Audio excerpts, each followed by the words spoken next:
네, 검언 유착 의혹 사건과 관련해서 수사 계속 여부와 기소 타당성 등을 판단할 검찰 수사심의위원회가 오늘 열립니다. 취재기자 연결해서 자세한 소식 알아보겠습니다. 김수강 기자 전해주시죠.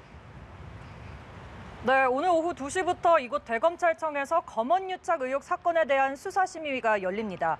검찰 외부 인사로 구성된 심의위원들이 참석해 수사 계속 여부와 주요 피의자들의 기소 여부를 검토합니다.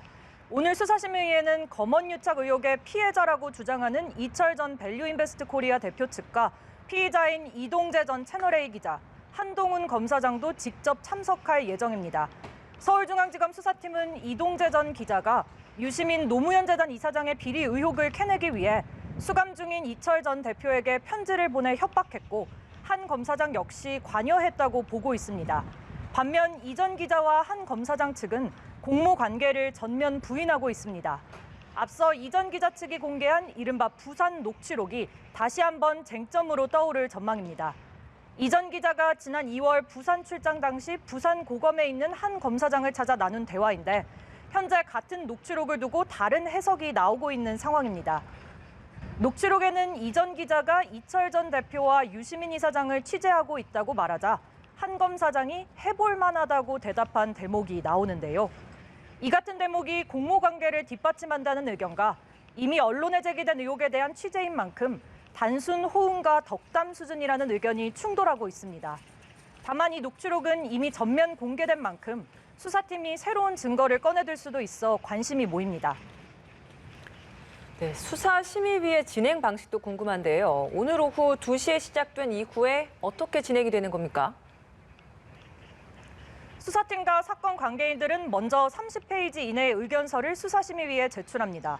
순서는 서울중앙지검 수사팀, 이철 전 대표, 이동재 전 기자, 그리고 한동훈 검사장 순으로 진행됩니다.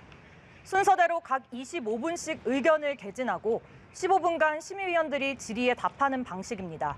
심의위원들은 의견을 듣고 자유 토론을 거쳐 이 전 기자와 한 검사장에 대한 계속 수사 여부, 기소 여부 등을 판단한 뒤 검찰에 권고합니다.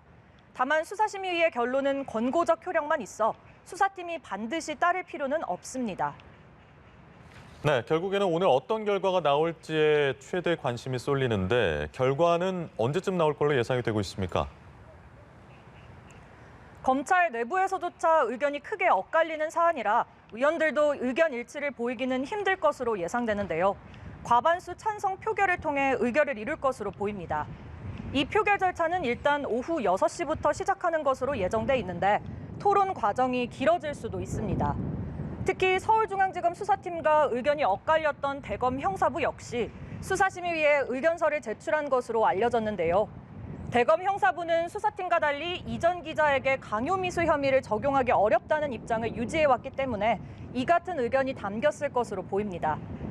그동안 윤석열 검찰총장과 이성윤 서울중앙지검장은 검언 유착 의혹 사건을 두고 공개적인 마찰을 빚어왔는데요.